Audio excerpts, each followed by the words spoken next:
The project is central to the government's vision of bringing back the culture of rail transport in the country.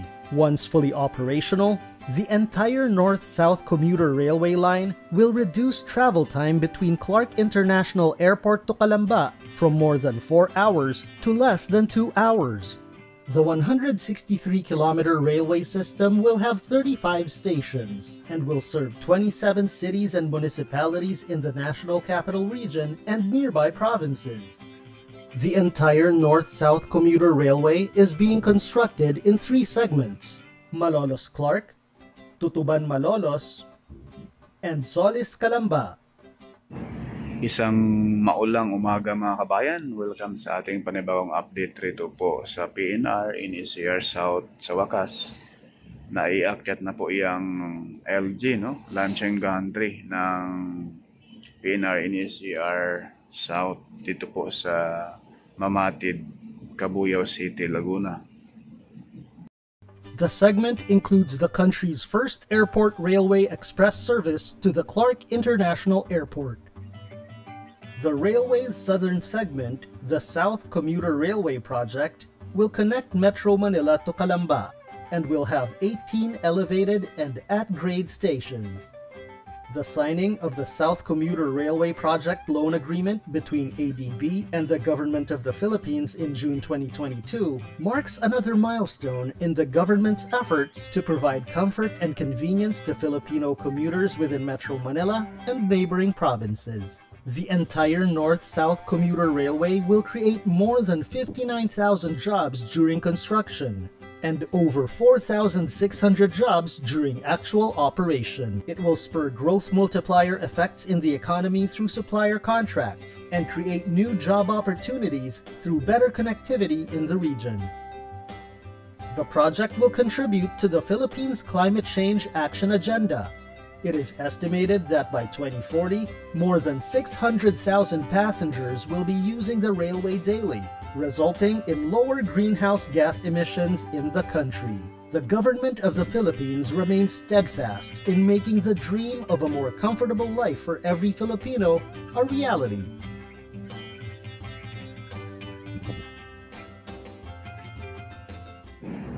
Ito po yung portion mga kabayan ng Cabuyao City proper, no? Itong area ito. Yung kaharap sa ating kamera sa ngayon, pakaliwa. Yan, dyan sa unahan, andyan na po yung mismong Old Cabuyao PNR Station. Dito sa area ito ay napakaraming tambak na po at maglalatag na po sila rito mga kabayan ng board pile.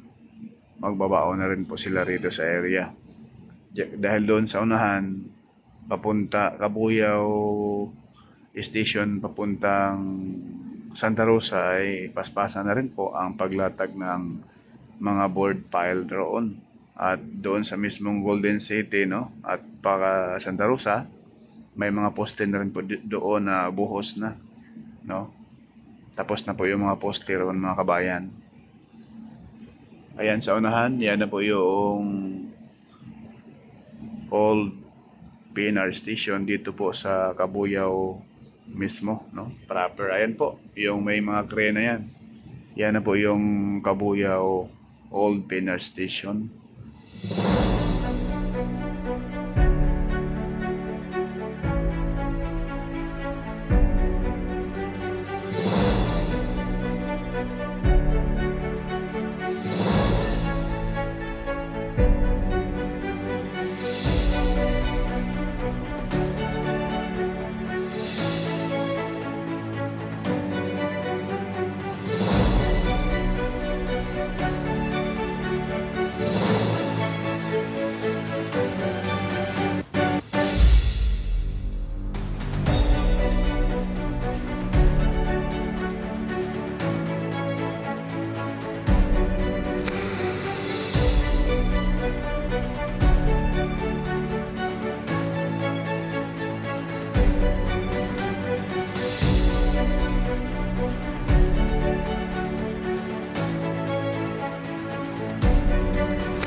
ngayon mga kabayan, lumipat tayo rito sa mismong San Pedro, Laguna. Kasi marami nagsabi wala raw ritong ganap. So dito po mga kabayan, may mga nagbaon na rin po rito ng mga board pile, no? Kumbaga paspasan na rin po rito ang babaon ng mga board pile. Yan sa unahan mga kabayan. Ito na po yung sentro ng San Pedro, Laguna. Itong kaharap sa ating kamera ay papunta na po ito sa Barangay Putatan at Alabang PNR Station. Diyan sa unahan mga kabayan, ayan na po yung mga heavy equipment. Pagkalampas nito papuntang Muntinlupa, diyan sa unahan, Barangay Putatan, may mga board pile na rin na naibaon mga kabayan.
Dito sa tulay na ito mga bayan, sa taas idadaan yung PNR.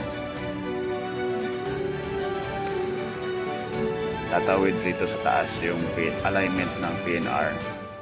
Ito po yung San Pedro, Laguna.